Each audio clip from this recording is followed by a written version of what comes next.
uma situação que a gente está vendo de longe, por exemplo, tá?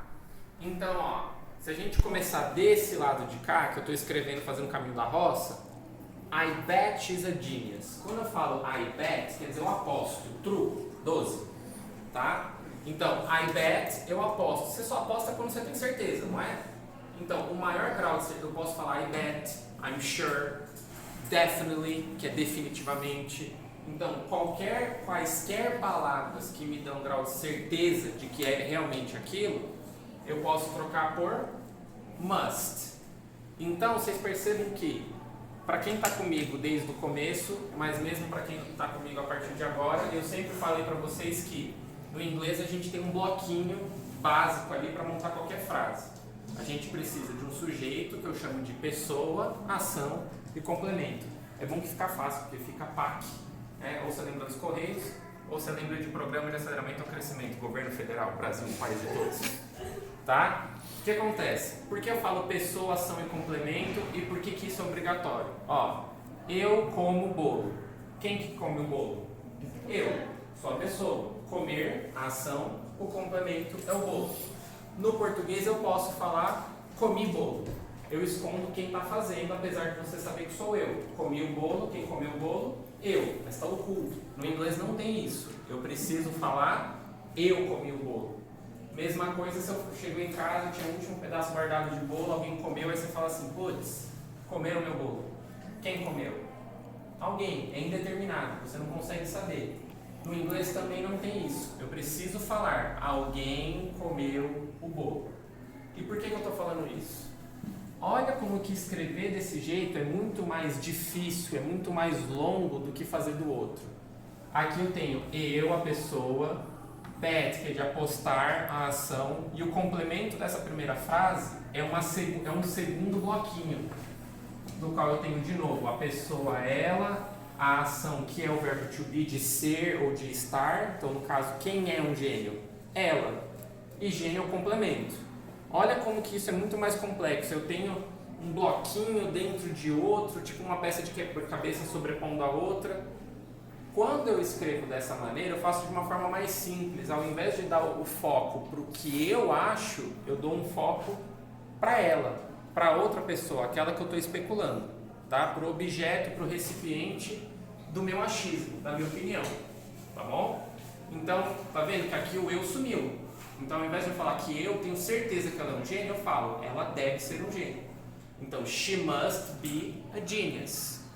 Quando eu uso os modais, must, can't, could, may, might, eu não mexo nas ações. Então, semana passada eu entreguei uma folhinha do Simple Present para vocês e a gente sempre pratica no Simple Present. Na afirmativa, he, she ou it. Simple Present, a gente tem que mudar um pouquinho o jeito que escreve e fala as ações. Então, I eat, I drink, you eat, you drink, he eats, he drinks. Mas se eu uso modal, eu não mexo em nada. Work continua work. O próprio verbo to be, quando a gente fala verbo to be, a ação mesmo é só be, tá? Então tá vendo que aqui não tá she must is, fica she must be. Então eu não mexo nada, não coloco no passado, não coloco no presente, não coloco nada, tá? Fica do jeito que é a forma base, natural, tá? Então, she must be a genius. Ela deve ser um gênio, por isso que eu falei que é parecido com a ordem que a gente já fala no português. Se a gente traduzir o must para deve, igual a gente fala no português, ó, ela deve ser um gênio, certo? Não preciso usar só o verbo to be, eu posso misturar com outras ações. She must work pretty hard, ou I'm sure, I bet, eu tenho certeza, she works pretty hard. Colocando então o foco nela, usando o modal para transformar isso em uma frase mais simples, she must work pretty hard. Não tem o verbo to be, estou usando o próprio work, tá? Porque eu falo, ela deve trabalhar muito. Pense em português, ela deve trabalhar muito, não tem ser nem estar. Eu não estou falando que ela é nada ou que ela está nada, certo? Quando eu vou falar de alguma coisa que não é possível, uma coisa que não seria improvável de acontecer, eu vou usar o can't. Então, she can be more than 12.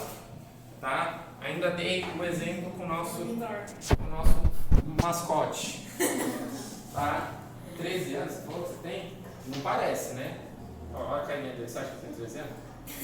Você acha? Quantos anos tem essa menina? Não parece também, olha lá. A frase pra ela, ó. She can be more. É que ela é modelo, ela é chique. Ela foi pegar o jeito com a professora aqui, ela anda no corredor já assim, né? Gente, que muito chique, né? Eu ando todo torto. Então, ó, she can be more than 12. Seria a mesma coisa que eu falasse. Não é possível que ela tenha mais de 12 anos. Só que olha quão longo fica. It's not possible she's more than 12. Eu posso reduzir isso tudo, essa ideia de it's not possible, para can't. Ela não deve ser mais do que 12 anos. Lembrando que, por que eu estou usando o verbo to be aqui e não ter? No inglês a gente não tem a idade. Então, se eu te pergunto, how old are you? Você me responde o quê? How old are you? Aí você responde completo. I am 13. Ou seja, eu estou com 13 anos. A idade ele está, ele não tem. Então, por isso que ali também fica ruim de traduzir do tipo, ela não pode ter mais de 12 anos, tá?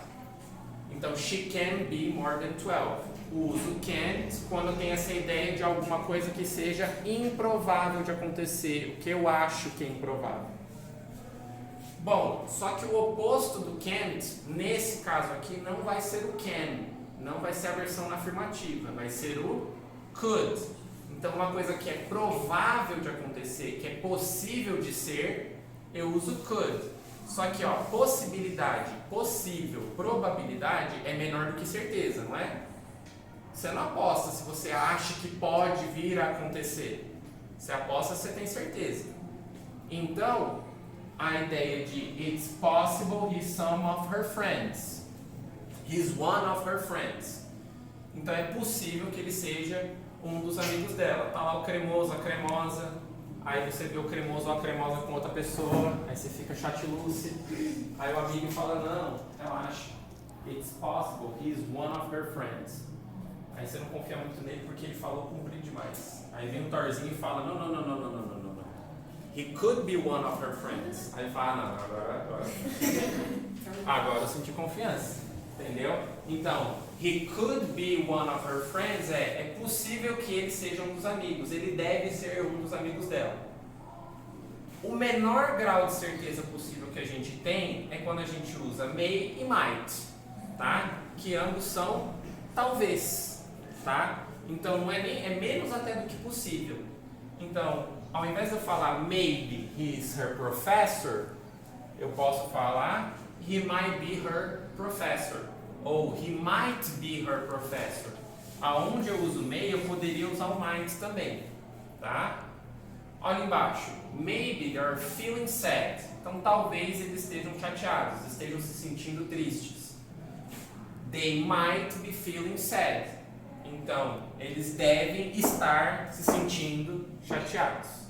Tá? Algumas palavras no inglês a gente precisa colocar feel, a gente precisa colocar have, porque no inglês não é verbo. Falei isso para vocês sobre almoçar e jantar aula passada.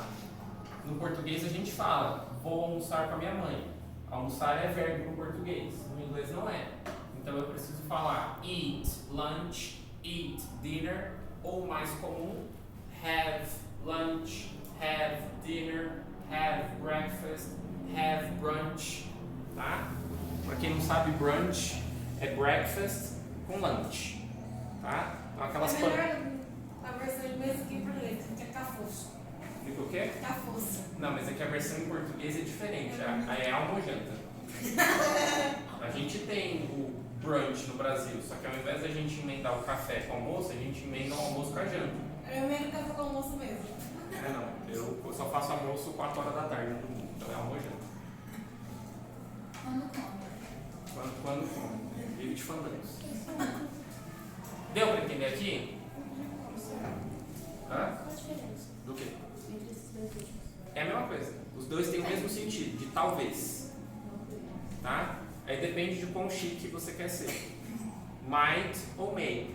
O might eu acho mais bonito de usar. O may é mais popular. Se você entra numa, por exemplo, o may é mais popular para um monte de coisa.